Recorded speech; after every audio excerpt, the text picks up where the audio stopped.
If I had stayed silent, none of this would have happened. That was the sentence that kept circling in my head long after the restaurant lights were turned off, long after the police lights had washed the windows in red and blue, long after men with blank faces had carried away evidence like they were removing pieces from a board I had never agreed to play on. At 2:17 a.m., I was standing in the back hallway of Bellanova, still wearing my black waitress uniform, still smelling like bourbon, garlic butter, and fear. My hands would not stop shaking. There was a thin line of blood across my wrist, not from a bullet or a knife, just from broken glass I had not even felt cut me. That was the strange thing about fear. Sometimes it made pain disappear until later. Adrian Vance stood 20 feet away from me, speaking softly to one of his men near the kitchen exit. I knew his name by then. Everyone in the city knew it, even if they pretended not to. He owned clubs, hotels, warehouses, half the waterfront if you believe the rumors. People called him a businessman on television and something else in whispers. Earlier that night, he had been only a stranger in a dark suit. Now he was the reason I was still alive. Or maybe I was the reason he was. I still did not know which version frightened me more. The hallway smelled like bleach and rainwater.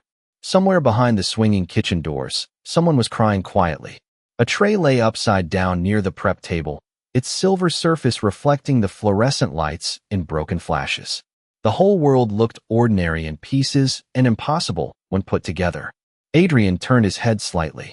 His eyes found mine across the hallway, steady and unreadable, and for 1 second the noise around me seemed to pull back. He had looked at me that way once before tonight. Not with surprise. Not with pity.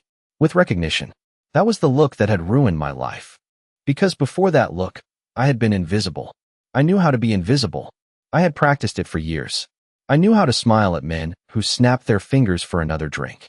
I knew how to apologize when someone stepped into my path and spilled wine on my apron.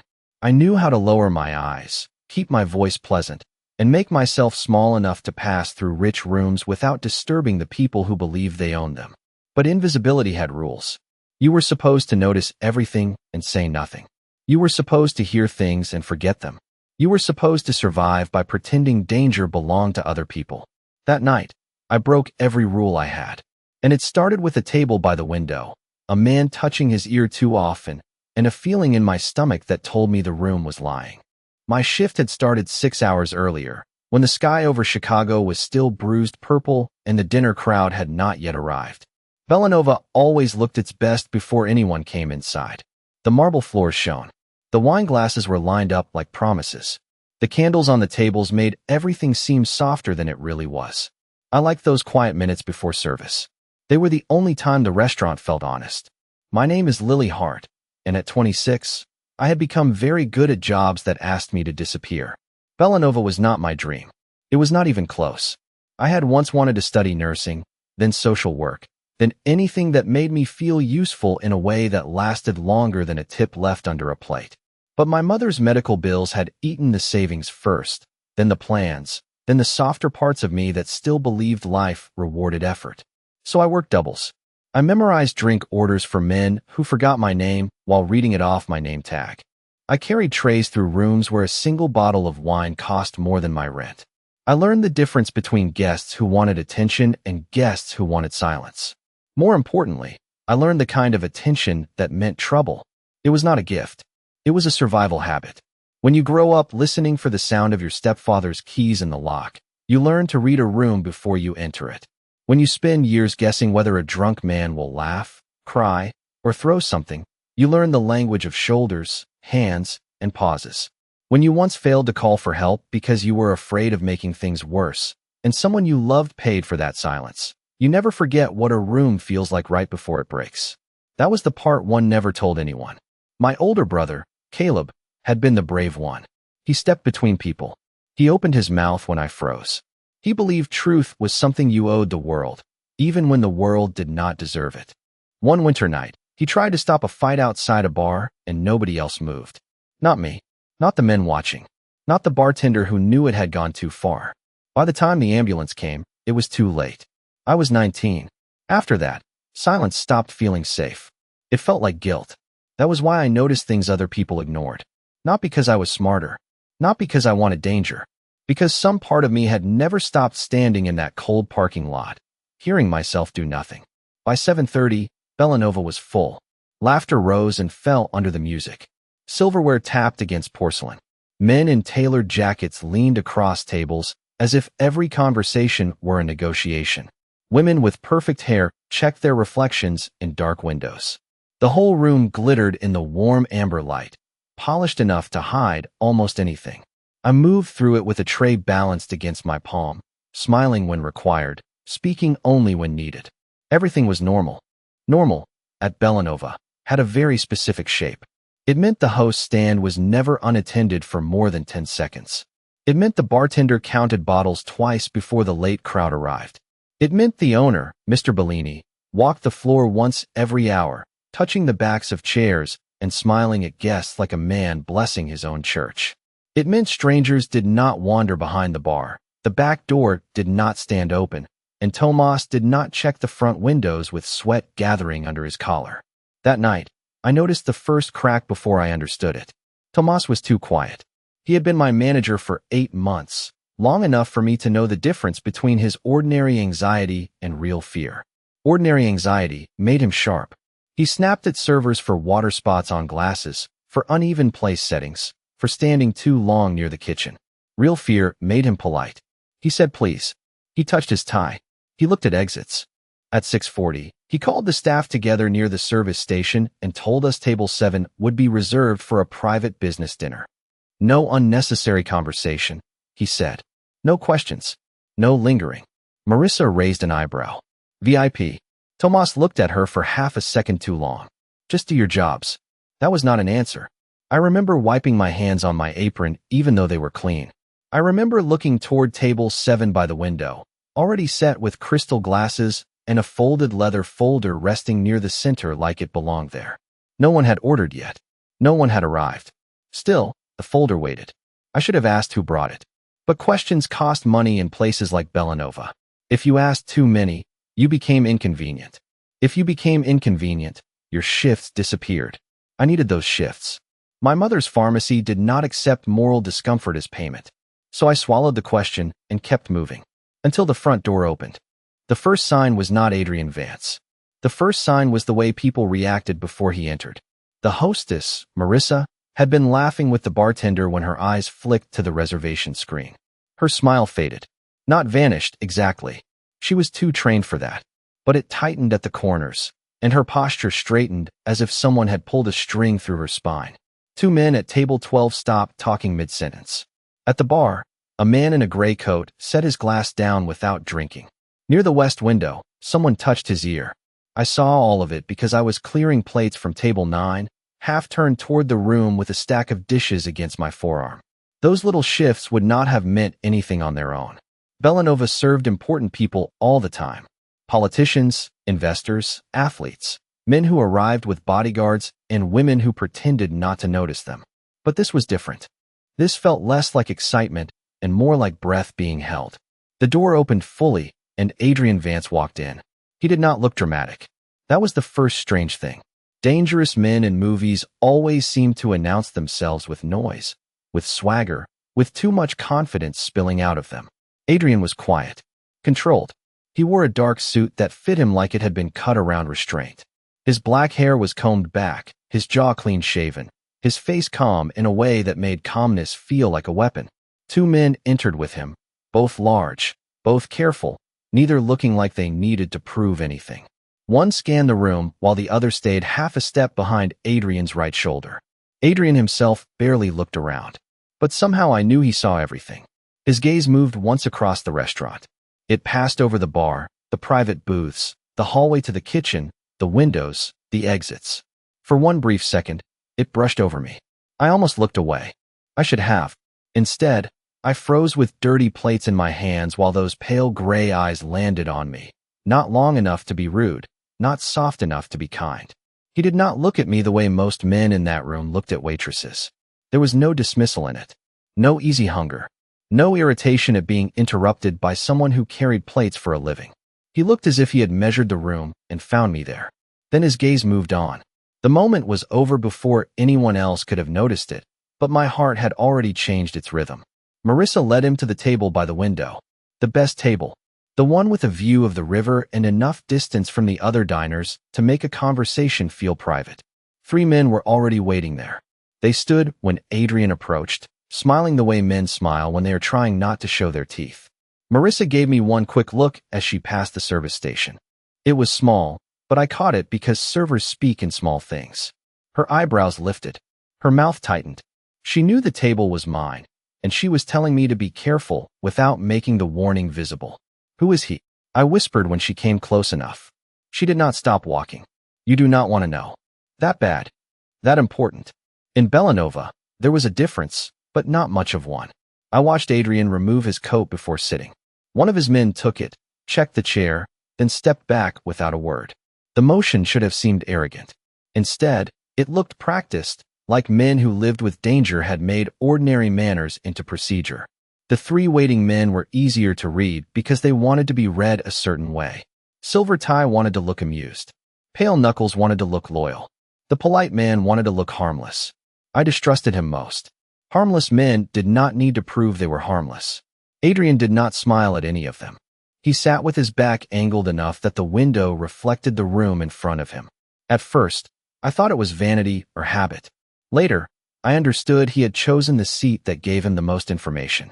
Even then, with all his caution, the trap had been built around what he expected to see. That was what made it work. Good traps do not hide everything. They show you the threats you are prepared for and use them to cover the ones you are not. I watched from the service station while they shook hands. One of them was too relaxed. One of them was not relaxed enough. And the man near the west window touched his ear again. I told myself I was being paranoid. That was the easiest explanation, and I wanted it badly enough to reach for it first. I had spent years turning ordinary tension into warning signs. Maybe I was tired. Maybe the double shift had sharpened my nerves until everything looked like a threat. Maybe rich men meeting other rich men always made the air feel expensive and hostile. So I kept working. I carried 2 martinis to table 4. I replaced a dropped fork at table 6. I smiled through a complaint about the risotto being too firm. Ordinary tasks, ordinary motions, the kind that keep your body moving when your mind wants to stop. But every time I crossed the room, my attention pulled back to Adrian's table. He was not drinking. That was the second sign. A glass of bourbon sat near his right hand, untouched. The ice had barely shifted. Across from him, the man with the silver tie lifted his own glass again and again, but his mouth only touched the rim. The man beside him laughed twice at things that were not funny. The third man kept his hands folded on the table, too still, thumbs pressed together so hard the knuckles had gone pale. The men with Adrian noticed the room, but they watched for obvious threats. The front entrance, the bar, the hallway, the kind of danger that stood up and announced itself. What I saw was smaller. The man near the exit had changed position 3 times in 10 minutes, but never left the door unblocked. A couple at table 15 had finished their meal 20 minutes ago and still had not asked for the check. The woman kept looking at her phone without unlocking it. The bartender's new runner, a man I had not seen before tonight, moved too slowly when he crossed behind the bar, as if waiting for timing instead of orders. I tried to tell myself none of that was my business. People like Adrian Vance had security. They had enemies. They had rules. If something was wrong, someone else would see it. Someone trained. Someone armed. Someone who belonged in that kind of world. Not me. I was carrying lemon water to table 10 when I heard the first phrase. Once he signs, it closes. It came from Adrian's table, spoken softly by Silver Tie. The words were harmless on their own. Businessmen signed things. Deals closed. That was what men like them did. Still, the sentence made my fingers tighten around the pitcher. Adrian did not answer. He leaned back slightly, eyes lowered, listening. The man with pale knuckles smiled. And near the west window, the man touched his ear for the 3rd time. Not his phone. Not an itch. An earpiece. The realization moved through me cold and precise. I turned toward the service station too quickly and nearly bumped into Marissa. You okay? She whispered. Fine, I said. It was the first lie I told that night. By 9 o'clock, the restaurant had reached that heavy late evening rhythm where everyone pretends the night is under control. Plates were cleared. Second drinks became third drinks. The music shifted lower, smoother, almost intimate. Outside, rain started tapping against the windows, turning the city lights into long, blurred lines. Inside, The trap kept taking shape. I did not call it that yet. I did not want to give it a name. A name made it real. But the details had begun connecting whether I wanted them to or not. The man by the exit never looked directly at Adrian. That was what made him stand out. Everyone else looked at Adrian too much or tried too hard not to. The exit man behaved as if Adrian were not there, but his body stayed angled toward him. His right hand hung near his jacket pocket. Not inside. Near. The unfamiliar runner behind the bar dropped a napkin, crouched, and stayed down long enough to speak into his collar. The couple at table 15 finally asked for the check, but when I brought it, the woman's card was already on the table. She had not wanted the check. She had wanted me close enough to block my view. That was when I felt the old memory rise. Caleb in the parking lot. The cold air. The smell of beer and snow. My hand on my phone, not pressing call because I was afraid of overreacting. I blinked hard and forced myself back into the restaurant. This was not then. I was not 19. Adrian Vance was not my brother. He was not innocent. Maybe he had done worse things than the men around him. Maybe he had built a life out of danger and deserved whatever came with it. But deserving was a word people used when they wanted permission not to help. I hated that thought. I hated that it sounded like Caleb. I went to the kitchen to breathe. Steam rolled over the line cooks. Someone cursed over a burned sauce. The dishwasher shouted for more racks. Ordinary noise crashed against me so hard I almost welcomed it. For 30 seconds, I let myself pretend the dining room was another country. Kitchens are their own kind of battlefield, but at least the rules are honest. Hot pans burn. Knives cut. Orders come in. Plates go out. And nobody bothers dressing danger in expensive wool. Carlos, the youngest busboy, was stacking clean glasses near the dish pit.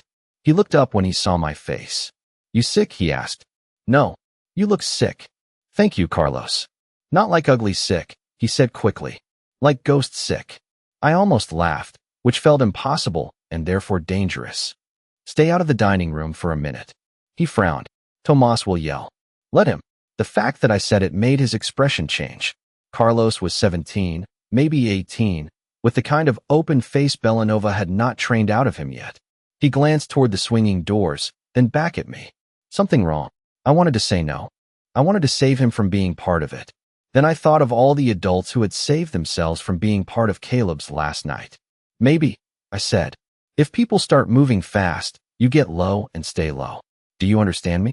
His throat moved. "Lily, promise." "Okay," he whispered. That promise mattered later, more than either of us knew. Then I saw the back door. It was propped open with a crate. Just a few inches. Belanova's back door was never left open. The owner was obsessive about inspections, pests, insurance, security. I had been scolded once for leaving it unlatched while carrying out trash. I crossed the kitchen and kicked the crate aside. The door moved, but before it shut, I saw a black SUV idling in the alley with its headlights off. Someone inside turned his face toward me. For 1 second, neither of us moved. Then I shoved the door closed and locked it. My breath came too fast. I pressed my palm against the metal, feeling the vibration of the engine through the door like a pulse. This was not paranoia. This was coordination. I checked the lock again, then the small square window set high in the door. The glass was wired and dirty, but I could see enough of the alley to know the SUV had not left. It had rolled forward a few feet, closer to the loading zone, where the camera did not cover the far corner. Whoever sat inside knew the building. They knew the blind spots. They knew staff routines well enough to have the door propped before dinner rush, when everyone was too busy to question a crate in the wrong place. That meant someone inside had helped.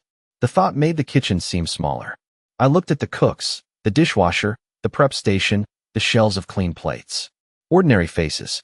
Ordinary work. Any one of them could have been paid. Any one of them could have been threatened. Or maybe the person was not in the kitchen at all. Maybe it was Tomas. Maybe it was Bellini. Maybe it was someone who had smiled at me every night for months. That was the first time I understood how a place becomes unsafe. Not all at once. One lock. One lie. One person looking away. And Adrian was still sitting by the window, calm and unaware that the room around him had become a net. When I returned to the dining room, the air felt different. Not louder. Not quieter. Tighter. The kind of tightness that comes before someone says the wrong thing at a funeral or before glass slips from a hand and everyone sees it falling, but no one can stop it. I stood near the service station and forced myself to look normal. That mattered now. If the people setting the trap realized I had noticed, I would become part of their problem. Maybe I already had. Adrian's table had changed positions. Not dramatically. No one had stood. No chair had been dragged back. But Silver Tie had moved his left hand closer to the folder on the table. Pale Knuckles had turned his body slightly, opening space to his right. The third man, the one with the polite smile, had stopped pretending to smile. Adrian still sat with that untouched bourbon near his hand. His two men had shifted too, but only a little. One near the window, one closer to the aisle. They were good. I could see that even without knowing anything about security. They watched hands, exits, and faces. But they did not see the reflections. That was what waitresses knew. Glass told the truth people hid in front of them. Windows, polished spoons, the dark shine of wine bottles, even the curve of a silver tray. You could see who looked when they thought no one could catch them. In the window behind Adrian, I saw the runner behind the bar raise 2 fingers. At the same time, the man by the exit slid 1 foot back. The woman at table 15 put her phone face down. 3 signals. 1 count. My mouth went dry. I looked at Adrian's men again. The one near the aisle had noticed the exit man now, but not the bar. The one near the window had noticed the table, but not the hallway. Their attention was split the way the trap wanted it split. That was when I understood the shape of it. It was not going to be a loud ambush. Not at first. No one wanted gunfire in a crowded restaurant unless they had no choice. This was supposed to be controlled. A forced movement. A blocked exit. A distraction. Maybe Adrian would be pushed toward the back hallway, where the alley waited. Maybe the folder on the table mattered. Maybe the signature did. I did not know the whole plan. But I knew enough. I knew the timing had started. My manager, Tomas, appeared beside me. Lily, table 12 needs their check. I nodded, but I did not move. Lily, give me a second. He followed my gaze, then lowered his voice. Do not stare at that table. Something in his tone made me look at him. Tomas was pale. He knew. Maybe not everything. Maybe not names, or weapons, or details. But he knew enough to be afraid. And he was still asking me to keep my head down. What is happening? I whispered. His eyes sharpened. Nothing you need to know. The back door was propped. He flinched so quickly that he might as well have confessed. Lily, he said, voice low and urgent, go to the kitchen. Stay there until I tell you. Who told you to say that? Do not do this. Do what? Turn something survivable into something else. The word struck me colder than a threat. Survivable. He was not saying safe. He was saying there was a version of tonight where certain people lived because other people stayed quiet. Maybe he believed that. Maybe he had convinced himself silence was mercy because the alternative was worse. Is he supposed to die? I asked. Tomas looked away. That was answer enough. You do not understand these people, he said. Neither do you. I understand that they will burn down anything between them and what they want. I thought of my mother asleep in our apartment, a pill bottle on the nightstand. I thought of my paycheck, my rent, every fragile practical thing that could be destroyed by one brave mistake. For a second, Tomas's fear reached into me and found all the places it could hold. Then he said, just be invisible. And whatever part of me still wanted to obey him broke. For a moment, anger cut through the fear so cleanly I almost welcomed it. This was how bad things happened. Not because no one saw. Because everyone who saw decided it was safer to be quiet. I almost walked away anyway. That is the truth, and I hate it. Courage sounds beautiful after the danger is over.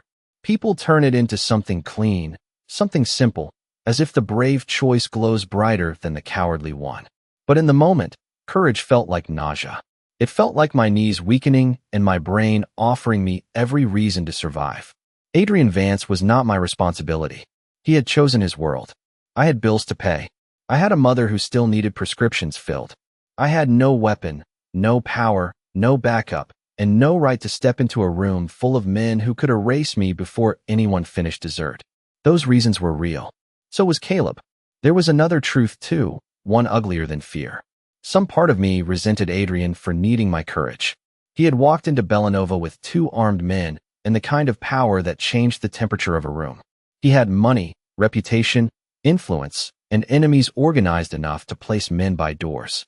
People like him made storms and then acted surprised when ordinary people drowned in the rain. Why should I be the one to risk everything because powerful men could not keep their violence away from dinner tables? That thought burned through me. Then I saw the woman at table 15 glance toward the little boy sitting with his parents at table 11. He was maybe 8, wearing a blue sweater vest, swinging his shoes under the chair while his father cut his pasta. He had no idea the room had become dangerous. He only knew dessert was coming. That was when the question changed. It was not only Adrian. If the trap went wrong, if one person panicked, if a gun came out where families were eating, the room would not care who deserved what.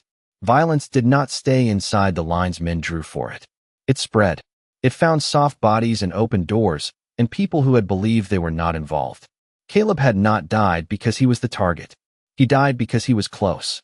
The old guilt loosened into something sharper. Not forgiveness, not peace, but motion.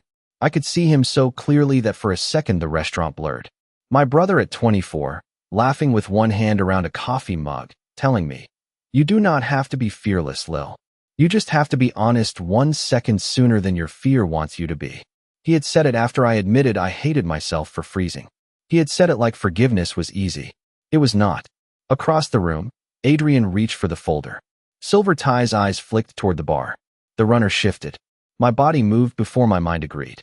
I picked up a water pitcher from the service station because it gave me a reason to cross the room. My hand shook so badly the ice knocked against the glass. Each step felt louder than it should have. I kept my gaze low, the way I always did, the way people expected a waitress to look when she was trying not to interrupt powerful men. The closer I got, the worse everything became. I could smell Adrian's cologne now, clean and sharp beneath the bourbon and candle smoke. I could hear Silver Tie breathing through his nose. I could see the folder on the table, thick cream paper inside, a black pen placed too neatly beside it. Adrian's hand paused before touching the pen. He knew I was near. Of course he did. One of his men turned slightly toward me, but Adrian lifted 2 fingers from the table, a tiny motion that stopped him. That should have scared me. It did, but it also gave me the one opening I needed. I leaned closer as if refilling his glass. The bourbon had not been touched. I poured water into the empty glass beside it instead. My voice barely moved. It is a trap. The sentence was so small I almost hated it. For words against a room full of men, against months or maybe years of planning, against whatever loyalty and betrayal had brought Adrian Vance to that table. It should have been louder. It should have carried the force of every sign I had seen. The earpiece, the alley, the folder, Tomas's fear, the runner behind the bar, the signals reflected in the glass. Instead, it came out like a breath. Maybe that was why it worked. Loud warnings create panic. Quiet warnings create choices. For half a second, the world did nothing. No music stopped. No chair scraped. No one shouted. The rain kept sliding down the windows. The candles kept trembling on the tables, and my hand kept pouring water until the glass was almost too full. Then Adrian looked up. Not fast. Not surprised. Just up. His eyes met mine, and I saw the exact moment he understood that I was not guessing. Something changed behind his face. It was not fear. It was not even alarm. It was calculation, sharp and immediate, like a lock turning inside a door. "Do not move," he said softly. I stopped breathing. Adrian did not look around. That was the first thing that made me believe he might survive. Anyone else would have turned toward the exit, the bar, the men at the table. Anyone else would have searched for the danger and given away the warning. Adrian stayed exactly as he was, one hand near the folder, eyes on me as if I had asked whether he wanted more water. "Your name," he said. The question hit me so strangely, I almost answered too loudly. "Lily. Lily," he repeated, and my name sounded different in his mouth. Not intimate. Placed. Remembered. Silver Tie's smile thinned. "Problem?" Adrian looked at him then. "No." One word. Calm enough to lower the temperature at the table and cold enough to make my skin prickle. Under the table, his right hand moved once. I did not see what he did, but one of his men shifted near the window. The other stepped back half a pace, not away from Adrian, but into a better angle. The movement was so small most people would have missed it. The trap had been quiet.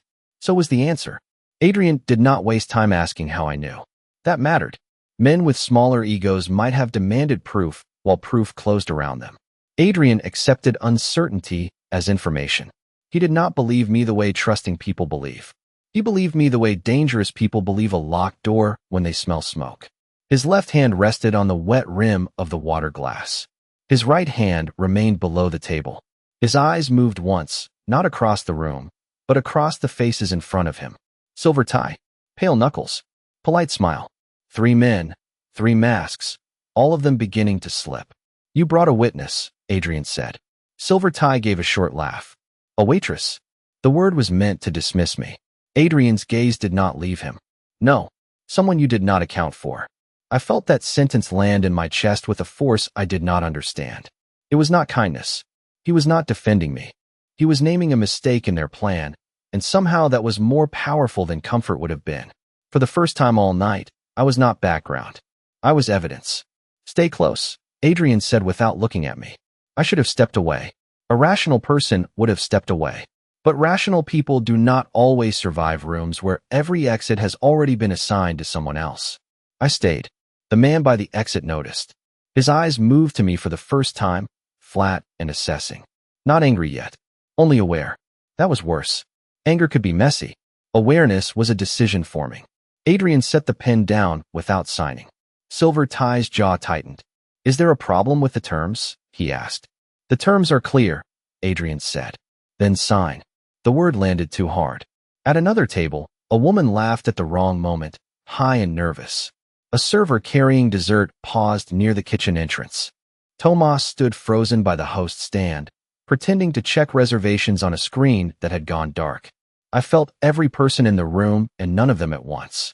Adrian leaned back slowly. You rushed the close. Silver tie blinked. It was small, but I saw it. So did Adrian. You had 10 minutes left, Adrian said. You moved in 3. Silver tie's expression recovered quickly, but not perfectly. That was the dangerous thing about men who practice control. When it slipped, even a little, the mistake became bright. You always did enjoy theater, he said. You always did confuse theater with leverage. The papers are real. The table is not. Pale knuckles shifted again, and Adrian's man near the window moved with him. The two motions were so quiet they looked choreographed, but the tension underneath was anything but elegant. I realized then that Adrian was not simply delaying. He was making them answer questions with their bodies. Every sentence forced them to decide whether to keep pretending or move early. Every second gave his men more information. Every pause widened the gap between the plan they had prepared and the room they were trapped in now. That was his skill, not violence. Timing. Pale knuckles stopped smiling. The polite man looked toward the bar before he could stop himself. Adrian's expression did not change, but something about him became more dangerous. Not louder, more still. That was careless, he said. The room shifted. No one shouted. No weapon appeared. But the false shape of the evening cracked, and through that crack I could see the thing underneath. Men who had pretended to be diners were no longer pretending well. Adrian's men were no longer watching the room like guards. They were choosing targets. I still held the water pitcher. My arm ached. Adrian's hand touched my wrist, light enough that no one across the table could call it force, firm enough that I understood the instruction. Behind me, I stepped half a pace back. The man by the exit moved. He moved because the trap could no longer wait. I saw the decision cross his face before his foot left the floor. It was not rage. It was calculation failing. The moment Adrian named the timing, the exit man understood the quiet version was gone. If they waited, Adrian would keep pulling threads until the whole net showed. If they acted, they might still control the panic. The room balanced on that choice. Then the choice became motion. Everything happened in pieces. Not the way stories tell it later, with one clean explosion of action. In the moment, it came as fragments, each one too sharp. I remember ridiculous things. I remember a fork falling from table 11 and spinning once on the floor before disappearing under a chair. I remember the smell of orange peel from a cocktail that had spilled near the bar. I remember Marissa standing at the host's stand with one hand pressed to her mouth, eyes wide but dry, like fear had locked even crying out of her. I remember Adrian's sleeve brushing mine and thinking, absurdly, that the fabric was softer than anything I owned. Trauma does that. It refuses the big picture and saves the useless details. The exit man took 2 steps toward Adrian. The runner behind the bar reached beneath the counter. The woman at table 15 stood too quickly, knocking her chair back. Adrian moved before any of them finished. He did not draw a gun. That was what I expected, because fear is unoriginal and movies teach you the wrong lessons. Instead, He tipped the overfilled water glass with 2 fingers.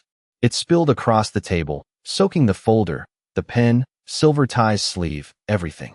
For 1 perfect second, everyone reacted to the wrong emergency. Silver tie cursed and grabbed the folder. Pale Knuckles flinched back. The polite man reached toward his jacket, but Adrian's man by the window was already there, catching his wrist and pinning it flat to the table with a pressure that looked almost gentle. "Not here," Adrian said. His voice cut through the room without rising. The runner behind the bar froze with one hand under the counter. The bartender stepped away from him, face white.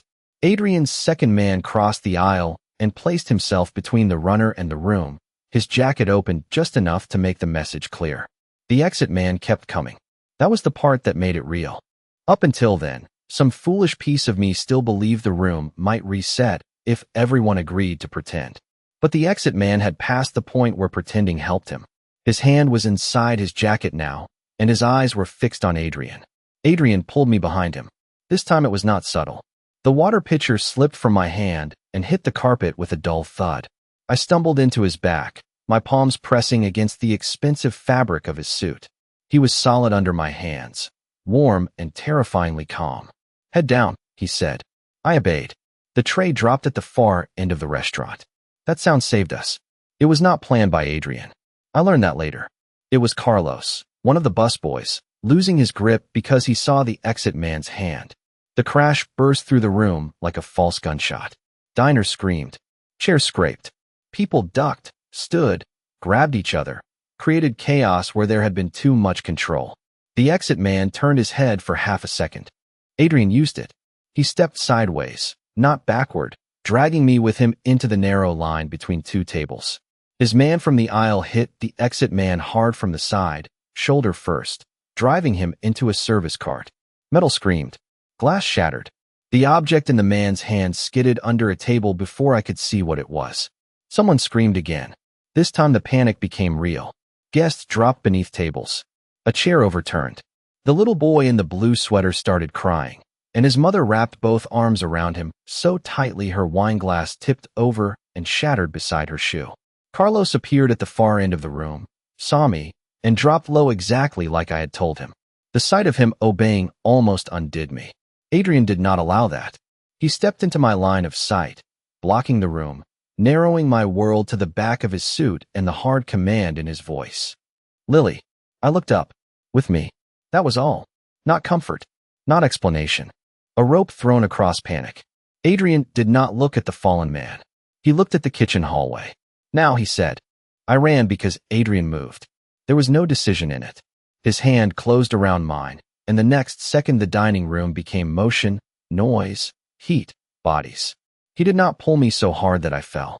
He kept me at his side with a control that seemed impossible under pressure, steering through the panic as if he had mapped every inch of the room before entering it. Maybe he had. A man stepped into our path near table 8. Adrian's shoulder hit him first, clean and brutal, knocking him into a chair without stopping. The movement was so efficient it barely looked like a fight. That frightened me more than violence would have. It looked practiced. Behind us, his men were shouting for people to stay down. Not at the guests. At the room. At the trap. Commands snapped through the air, short and hard. Hands visible. Away from the bar. Door. The back hallway opened ahead, narrow and bright under fluorescent lights. The kitchen staff had scattered against the walls. Steam rose from abandoned pans. The smell of burned butter mixed with spilled wine and fear. I remembered the SUV in the alley. Not the back door. I said, breathless. Adrian's grip tightened once. "I know. There was an SUV," I said. Headlights off. It was waiting before. How long before? 5 minutes. Maybe more. "Did they see you?" I hesitated one heartbeat too long. His jaw tightened. "They saw you." There was no accusation in it, which somehow made it worse. He did not blame me for being seen. He simply folded the fact into the new shape of the problem. I wished I could do that. I wished fear could become information in me as cleanly as it did in him. Instead, it became images. My mother's apartment. Our front door with the chain lock she always forgot to slide. The pharmacy on Kedzie where the cashier knew me by name. Every ordinary location in my life turned into a place someone could find. Of course he knew. Or maybe he believed me again. I did not have time to separate the two. Instead of heading for the alley exit, he turned left into the service corridor that led to storage, then the private dining room, then the side entrance used for deliveries during the day. I had taken that route 100 times with crates of lemons and cases of sparkling water. It was slower than the alley, but less obvious, less expected. That mattered. We reached the storage room as a crash sounded behind us. Adrian pushed me inside, then stepped in after me and shut the door almost all the way, leaving a thin line of sight through the gap. The storage room was too bright. That was the first thing I noticed. Fluorescent light flattened everything. Boxes of wine, stacks of linen, industrial shelves, a mop bucket in the corner. Nothing in there belonged to the world of mafia bosses and ambushes. It belonged to inventory sheets and overworked staff and the quiet resentment of people who knew exactly how many napkins rich people ruined in a night. My breath came in short, ugly pulls. Adrian heard it. "In through your nose," he said. I almost snapped at him. I almost told him not to manage my breathing like everything else. But then my lungs seized again, and pride became less useful than air. I breathed in through my nose. Again. I did it. Good. That word again. Calm. Practical. Infuriatingly effective. "Stay behind me," he said. I wanted to tell him I understood. I wanted to ask what was happening, who those men were, whether someone had called the police, whether I would lose my job, whether my mother would be safe, whether I had just signed my life away with 4 whispered words. Nothing came out. Adrian listened. That was all he did for the next 5 seconds. He listened so intensely the silence seemed to bend toward him. Footsteps passed in the corridor. One set, then another. Someone cursed under his breath. A radio clicked. Not police. Not restaurant staff. The sound was wrong. Adrian looked down at me. His face was close enough now that I could see a thin scar near his hairline, almost hidden. He looked less like a myth from the dining room, and more like a man made from choices that had cost him something. "You saw the alley," he said. I nodded. "How many?" "1 SUV. Maybe 2 men inside. I only saw one face. Back door locked." I locked it. For the first time, something like approval touched his expression. It vanished quickly, but I saw it. Good. One word should not have steadied me. It did. Then the radio on the shelf crackled. Not loud. Just a burst of static and half a voice from somewhere in the building. Adrian's eyes moved to it. I had never noticed the old staff radio before except when Tomas used it to complain about missing silverware.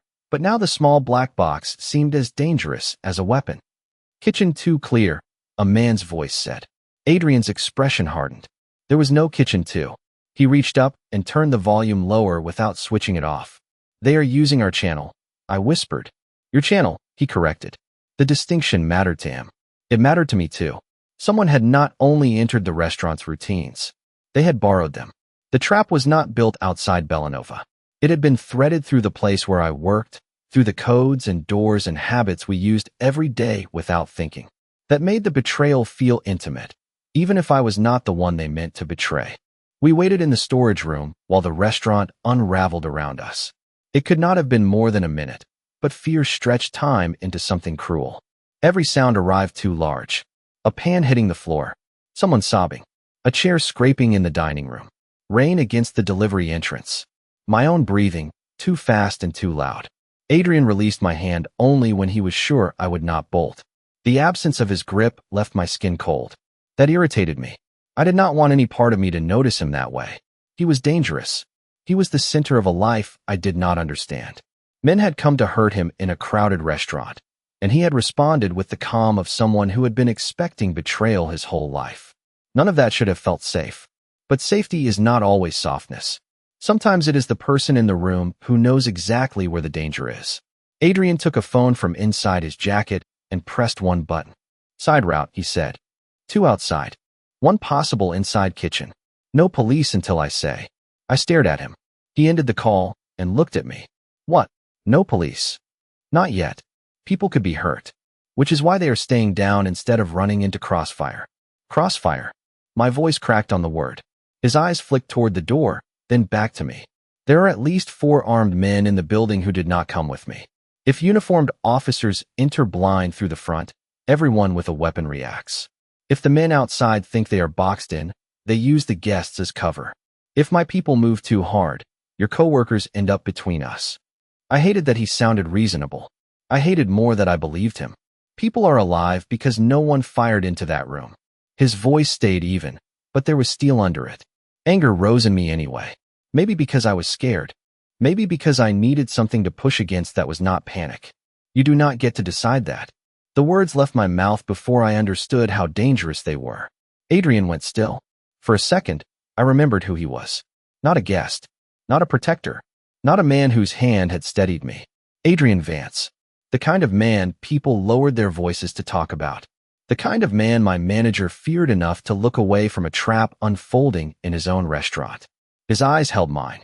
Tonight, he said quietly, I am the reason they do not start shooting. And what happens after tonight? That question seemed to catch him in a way the warning had not. Not because he did not know the answer. Because he did. For the first time since I had whispered to him, Adrian looked older than he had in the dining room. Not in his face, exactly. In the space behind his eyes. The question reached somewhere beyond strategy, beyond doors and angles, and men with radios. After tonight, he said, someone pays for choosing a public room. That is not an answer. It is the first one. And the second? He looked at me for a long second. The second depends on whether you let me keep you alive long enough to ask better questions. I should have hated that. Part of me did. Another part heard the word alive and held on to it. Footsteps approached again. Adrian lifted one finger to his lips. I hated that my body obeyed him so quickly. The storage room door opened 2 inches. Adrian moved like a shadow, becoming solid. One hand caught the wrist, pushing through the gap. His other arm locked across the man's chest as he pulled him inside, without letting the door bang. The man made one muffled sound before Adrian drove him against the shelving hard enough to rattle cans of tomatoes. It was over in 3 seconds. Not glamorous. Not clean. The man sagged, gasping, one arm twisted behind him. A small radio fell from his hand and cracked against the floor. Adrian looked at me. Side door. I swallowed. This way. The man on the floor groaned. I looked down before I could stop myself. He was younger than I expected, maybe early 30s, with rainwater still darkening the shoulders of his jacket. There was a small tattoo near his thumb, 3 black lines. Not a monster. Not a shadow. A person who had chosen or been paid or been forced to enter a restaurant where children were eating. That made everything worse. Adrian followed my gaze. Do not make him simpler than he is. What does that mean? It means pity can get you killed as quickly as hatred. That is a terrible way to live. Yes, he said. No defense. No pride. Just yes. For a second, I saw the cost of him again, not as romance, not as danger, but as arithmetic. Every room divided into threats and assets. Every stranger measured. Every kindness questioned until it proved harmless. I wondered what that did to a person after years. Then another shout came from the corridor, and wondering became a luxury we did not have. The side route ran behind the private dining room and through a narrow service passage lined with framed photographs of Bellanova's famous guests. I had always hated that hallway. The pictures watched you work. Mayors, actors, donors, men with their arms around other men whose names appeared in newspapers for reasons no one wanted to explain. Tonight, every smiling face looked like a witness. The private dining room was empty when we passed it, but the table inside had been set for 12. Crystal glasses. White roses. A chilled bottle waiting in silver. It looked like a celebration interrupted before anyone arrived. The sight made me strangely angry. Somewhere in the same building, people were hiding under tables. And here the flowers still stood untouched, perfect and useless. Adrian paused at the doorway only long enough to check the reflection in the glass cabinet opposite the room. He used reflections the way I did. The thought startled me. For all the distance between us, for all the money and violence and reputation separating his life from mine, we had survived the same few minutes by watching what other people ignored. Maybe that was why he had believed me. Not because I was special. Because my fear spoke a language he recognized. I led Adrian past the wine cage, past the linen closet, past the staff lockers where my coat and phone were still inside. That small detail nearly broke me. My whole normal life was 10 feet away in a metal locker with a broken hinge. My phone, my bus pass, a granola bar I had saved for the ride home. Ordinary things belonging to a woman who no longer existed. Adrian noticed me looking. Later, he said. I need my phone. Later. My mother will call if I am not home. That stopped him. Not long. Not softly. But enough. Your phone, he said. Which locker? 23. He made a sharp motion, and one of his men appeared from the far end of the corridor as if he had grown out of the shadows. I flinched. Adrian saw it. Locker 23, he told him. Bring her phone and coat. The man nodded and vanished. It was such a small order. So practical. So human in the middle of everything that I did not know what to do with it. Thank you, I said, because manners are strange things and sometimes they survive when logic does not. Adrian did not answer. The side entrance waited ahead, a gray metal door with a keypad and a security camera above it.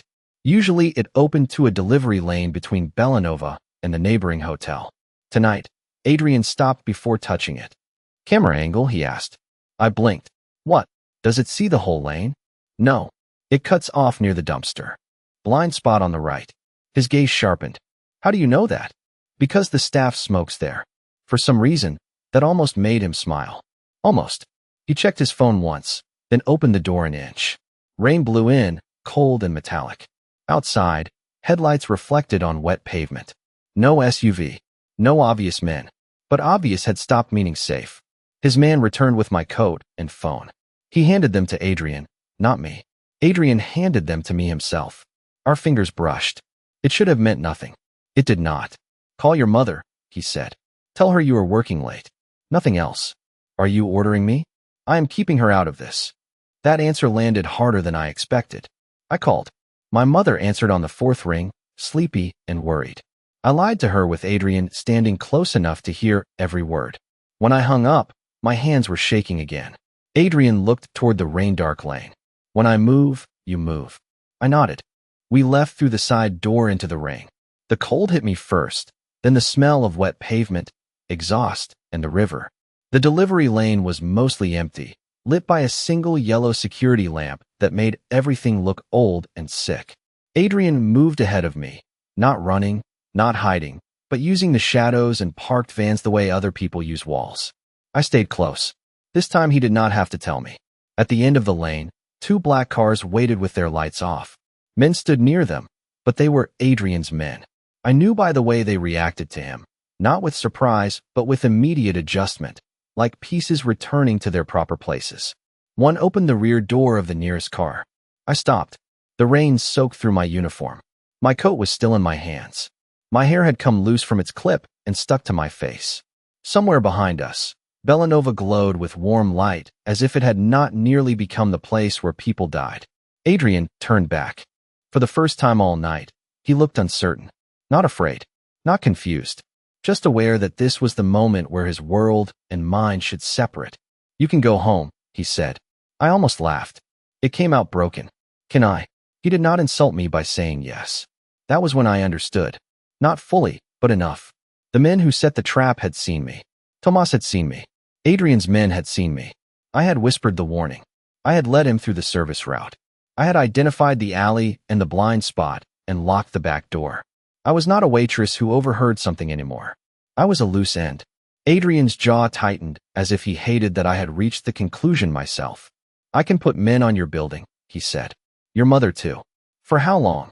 He looked at me through the rain. There were a dozen answers he could have given. Until morning. Until we find them. Until it is handled. Men like him must have had polished phrases for frightened people. He used none of them. Until I know who betrayed me, he said. And after that, rain ran down the side of his face, catching briefly on his jaw before falling. He did not look away from me. After that, you decide what you want to know. About what? About why they needed me alive long enough to sign that folder. About who placed men in your restaurant. About why your manager knew to keep you quiet. About whether the person behind this will leave you alone because I asked politely. The last word was almost dry enough to be humor. Almost. You are not making this sound optional, I said. It is optional whether you get in the car. But not whether I am in danger. His silence answered. That was the cruelest honest thing he could have given me. No promise that everything would be fine. No charming lie. Just the shape of the choice, stripped bare. I could stand in the rain and pretend my old life was waiting untouched, or I could accept that I had already changed its ending when I opened my mouth. I thought of Caleb again, but not the parking lot this time. I thought of him teaching me to drive in an empty school lot, laughing when I hit the brake too hard. I thought of him saying, "You cannot steer a parked car, Lil." I had rolled my eyes then because big brothers were legally required to sound ridiculous. Now the memory hurt in a different way. Standing still had never saved me. The honesty should have scared me more than a lie. Maybe it did. The side door behind us opened. One of Adrian's men stepped out and gave him a short nod. "Restaurant is contained. Police are 2 minutes out." The runner talked before he stopped talking. It came from inside. Inside. The word moved through Adrian like a blade sliding into place. His expression did not change much, but the air around him did. The controlled calm returned, colder now, stripped of anything that had briefly seemed human in the storage room and the hallway.